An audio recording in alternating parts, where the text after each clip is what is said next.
नमस्कार साथियों। आज हम आपको ले चलेंगे पावन ब्रह्मा पुराण की दिव्य यात्रा पर।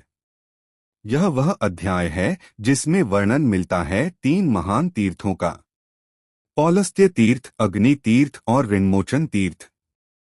ये केवल स्थान ही नहीं बल्कि आत्मा को शुद्ध करने वाले, कर्मों से मुक्ति दिलाने वाले और जीवन को दिव्य बनाकर परम शांति प्रदान करने वाले पवित्र धाम हैं। सबसे पहले हम सुनेंगे पौलस्त्य तीर्थ की कथा, जहां धन के अधिपति कुबेर और उनके भाई रावण के बीच लंकापुरी के अधिकार को लेकर हुआ संघर्ष। कैसे कुबेर ने अपने पितामह ऋषि पुलस्त्य और भगवान शिव की शरण ली और कैसे इस तीर्थ का उद्भव हुआ। इसके बाद हम पहुंचेंगे अग्नि तीर्थ, जहां अग्निदेव और उनके भाई जातवेदास की अद्भुत कथा सुनने को मिलती है। यज्ञ की रक्षा, देवताओं का आह्वान और अग्नि की महिमा, जो इस तीर्थ को सभी यज्ञों का फल देने वाला बनाती है। और अंत में हम जानेंगे ऋणमोचन तीर्थ का महत्व, जहां स्नान करके मनुष्य देवऋण, ऋषिऋण और पितृऋण से मुक्त हो जाता है। यह तीर्थ हमें सिखाता है कि जीवन में केवल भक्ति ही नहीं बल्कि अपने पूर्वजों, ऋषियों और देवताओं के प्रति कर्तव्य निभाना भी आवश्यक है। तो आइए इस अध्याय की दिव्य कथा का श्रवण करते हैं और चलते हैं उन पावन तीर्थों की ओर, जो आज भी हमारे जीवन को कल्याण और मोक्ष की ओर अग्रसर करते हैं। ब्रह्मा जी कहते हैं, उसके आगे पौलस्त्य तीर्थ है, जो मनुष्यों को सब प्रकार की सिद्धि देने वाला है। मैं उसके प्रभाव का वर्णन करता हूँ, वह छिने हुए राज्य की भी प्राप्ति कराता है। विश्रवा मुनि के ज्येष्ठ पुत्र कुबेर, जो रिद्धि सिद्धि से संपन्न और उत्तर दिशा के स्वामी हैं, पहले लंका के राजा थे। उनके सौतेले भाई रावण, कुंभकर्ण और विभीषण बड़े बलवान थे।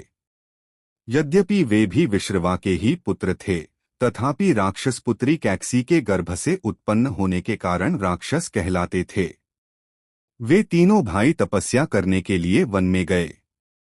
वहां उन्होंने बड़ी भारी तपस्या की और मुझसे वरदान प्राप्त किया। तदंतर अपने मामा मारीच के तथा नाना और माता के कहने से रावण ने कुबेर से लंका की राजधानी अपने लिए मांगी। इस बात को लेकर दोनों भाइयों में भारी शत्रुता हो गई। फिर तो देवताओं और दानवों में भयंकर युद्ध हुआ। रावण ने अपने बड़े भाई कुबेर को युद्ध में हराकर पुष्पक विमान और लंकापुरी पर अधिकार जमा लिया तथा तीनों लोकों में घोषणा करा दी कि जो प्रणाम करके बोले, मेरे दुष्ट भ्राता ने मुझे लंका से निकाल दिया, बताइए अब क्या करूं। अब मेरे भाई को आश्रय देगा, वह मेरे हाथ से मारा जाएगा। कुबेर को कहीं आश्रय न मिला। तब वे अपने पितामह पुलस्त्य के पास गए और उन्हें लिए दैव अथवा तीर्थ ही आश्रय या शरण हैं। पौत्र की यह बात सुनकर पुलस्त्य ने कहा, बेटा, तुम गौतमी गंगा में जाकर भगवान शंकर की स्तुति करो। वहां गंगा के जल में रावण का प्रवेश नहीं हो सकता। आथ मेरे साथ वहीं चलकर कल्याणमयी सिद्धि प्राप्त करो। कुबेर ने बहुत अच्छा कहकर उनकी आज्ञा स्वीकार की और पत्नी, पिता, माता तथा वृद्ध महर्षि पुलस्त्य के साथ गौतमी गंगा के तट पर गए। वहां गंगा में स्नान करके पवित्र हो कुबेर भोग मोक्ष के दाता देवदेवेश्वर भगवान शिव की स्तुति करने लगे। शंभो, आप ही इस चराचर जगत के स्वामी हैं, दूसरा कोई नहीं। जो लोग आपकी भी अवहेलना करके मोहवश धृष्टता करते हैं, वे शोक के ही योग्य हैं। आप अपनी 8 मूर्तियों द्वारा संपूर्ण जगत का भरण पोषण करते हैं। आपकी आज्ञा से ही सब लोग चेष्टा करते हैं, तथापि विद्वान पुरुष ही आपकी महिमा को कुछ कुछ जान पाते हैं। अज्ञानी पुरुष आप पुरातन प्रभु को कभी नहीं जान सकता। एक दिन जगदम्बा पार्वती ने अपने शरीर के मैल से एक पुतला बनाकर रख दिया और परिहास में आपसे कहा, दे, यह आपका शूरवीर पुत्र है। उस पर आपकी कृपा दृष्टि हुई और वह विघ्नों का राजा गणेश बन गया। अहो, महेश्वर की दृष्टि का कितना अद्भुत प्रभाव है। जब कामदेव भस्म हो गया और रति उसके लिए विलाप करने लगी, तब दयामी माता पार्वती ने आंसू बहाते हुए आपकी ओर देखकर कहा, भगवन, इन बेचारों का दाम्पत्य सुख छिन गया। तब आपने उस पर भी कृपा की। कामदेव मनोभव हो गया, वह रति की मनोभूमि में प्रकट हो गया। इस प्रकार उमास्थित महादेव जी की कृपा से रति ने पूर्ण सौभाग्य प्राप्त किया। इस प्रकार स्तुति करने पर भगवान शंकर कुबेर के सामने प्रकट हुए। उन्होंने वर मांगने के लिए कहा, किंतु हर्षातिरेक के कारण कुबेर के मुख से कोई बात नहीं निकली। इसी समय आकाशवाणी हुई। उसने मानो पुलस्त्य, विश्रवा और कुबेर के हार्दिक अभिप्राय को जानकर यह कल्याणमय वचन कहा, भगवन, ये लोग धन का प्रभुत्व प्राप्त करना चाहते हैं। इनके लिए भविष्य भूत सा बन जाए। जिस वस्तु को ये किसी के लिए देना चाहें, वह दी हुई के समान हो जाए तथा जो वस्तु ये स्वयं प्राप्त करना चाहें, वह पहले ही इनके सामने प्रस्तुत हो जाए। ये भगवान शंकर की आराधना करके इस बात की अभिलाषा रखते हैं कि हमारे शत्रु परास्त हों, दुख दूर हो जाए, दिक्पाल का पद प्राप्त हो, धन का प्रभुत्व मिले, अपरिमित दान शक्ति हो, साथ ही स्त्री और पुत्र का सुख भी बना रहे। कुबेर ने वह आकाशवाणी सुनकर त्रिशूलधारी भगवान शंकर से कहा, दे, ऐसा ही हो। तथास्तु कहकर शिव ने उस दैवी वाणी का अनुमोदन किया। इस प्रकार पुलस्त्य, विश्रवा और कुबेर का वरदान से अभिनंदन करके भगवान शिव अंतर्धान हो गए। तब से उस तीर्थ के 3 नाम पड़े, पौलस्त्य तीर्थ, धन्द तीर्थ और वैश्रवस तीर्थ। वह समस्त कामनाओं को देने वाला शुभ तीर्थ है। वहाँ स्नान आदि जो कुछ भी पुण्यकर्म किया जाता है, वह अधिक पुण्यदायक होता है। पौलस्त्य तीर्थ के बाद अग्नि तीर्थ है। वह सब यज्ञों का फल देने वाला और समस्त विघ्नों को शांत करने वाला है। उस तीर्थ का फल सुनो। अग्नि के भाई जातवेदा हैं, जो देवताओं के पास पहुंचाया करते हैं।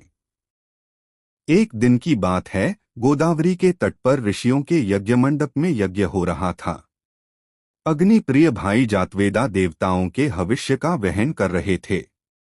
उसी समय दिति के बलवान पुत्र मधु ने प्रधान ऋषियों और देवताओं के देखते देखते जातवेदा को मार डाला। उनके मरने पर देवताओं को हविष्य मिलना बंद हो गया। इधर अपने प्रिय भाई जातवेदा के मारे जाने से अग्नि को बड़ा क्रोध हुआ। वे गौतमी गंगा के जल में समा गए। अग्नि के जल में प्रवेश करने पर देवता और मनुष्य जीवन का त्याग करने लगे, क्योंकि अग्नि ही उनका जीवन है। अग्निदेव जहाँ जल में प्रविष्ट हुए थे, उस स्थान पर संपूर्ण देवता, ऋषि और पितर आए और यह सोचकर कि बिना अग्नि के हम जीवित नहीं रह सकते, उनकी स्तुति करने लगे। इतने में ही जल के भीतर उन्हें अग्नि का दर्शन हुआ। उन्हें देखकर देवता बोले, अग्नि, आप भविष्य के द्वारा देवताओं को कव्य श्राद्ध से पितरों को तथा अन्न को पचाने और बीज को गलाने आदि के द्वारा मनुष्यों को जीवित कीजिए। अग्नि ने उत्तर दिया, मेरा छोटा भाई जो इस कार्य में समर्थ था चला गया। आप लोगों का काम करने में जातवेदा की जो गति हुई है, वह मेरी भी हो सकती है। आठ मुझे आप लोगों के कार्य साधन में उत्साह नहीं है। तब देवताओं और ऋषियों ने सब प्रकार से अग्नि की प्रार्थना करते हुए कहा, हव्यवाहन, हम लोग आपको आयु, कर्म करने में उत्साह और सर्वत्र व्यापक होने की शक्ति देते हैं। साथ ही प्रयाज और अनुयाज भी देंगे। देवताओं के आप ही श्रेष्ठ मुख होंगे। पहली आहुतियां आपको ही मिलेंगी। आप जो द्रव्य हमें देंगे, वही हम भोजन करेंगे। इस आश्वासन से अग्निदेव प्रसन्न हुए। उन्हें इस लोक और परलोक में व्यापक रहने की शक्ति प्राप्त हुई।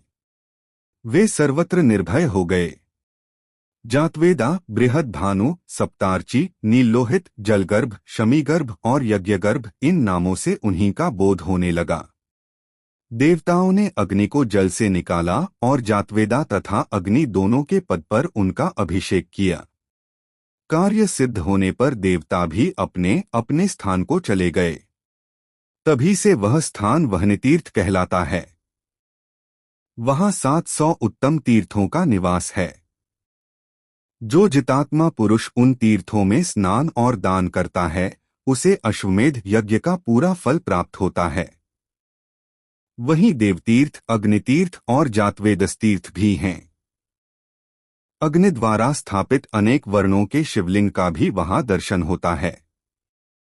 उसके दर्शन से सब यज्ञों का फल प्राप्त होता है।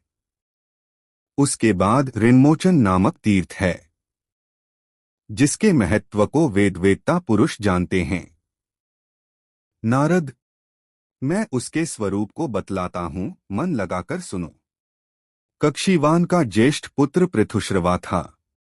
वह वैराग्य के कारण न तो विवाह करता था और न अग्निहोत्र ही। कक्षीवान का कनिष्ठ पुत्र भी विवाह के योग्य हो गया था, तो भी उसने परिवृत्ति होने के भय से विवाह और अग्निहोत्र नहीं किए। तब पितरों ने कक्षीवान के दोनों पुत्रों से पृथक पृथक कहा, तुम देव ऋण, कृषि ऋण और पितृ ऋण से मुक्त होने के लिए विवाह करो। ज्येष्ठ पुत्र ने कहा, नहीं, कैसा ऋण और कौन उससे मुक्त होता है?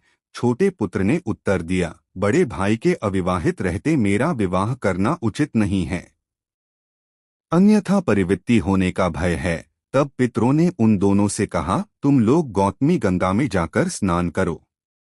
गौतमी का स्नान सब मनोरथों को सिद्ध करने वाला है। गौतमी गंगा तीनों लोकों को पवित्र करने वाली हैं। उनके जल में श्रद्धापूर्वक स्नान और तर्पण करो। गौतमी का दर्शन, वंदन और ध्यान करने से वे समस्त कामनाएं पूर्ण करती हैं। वहां स्नान करने के लिए कोई देश, काल और जाति आदि का नियम नहीं है।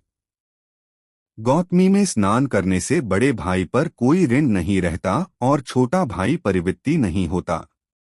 पितरों के आदेश से कक्षीवान का ज्येष्ठ पुत्र पृथुश्रवा गौतमी में स्नान और तर्पण करके तीनों ऋणों से मुक्त हो गया।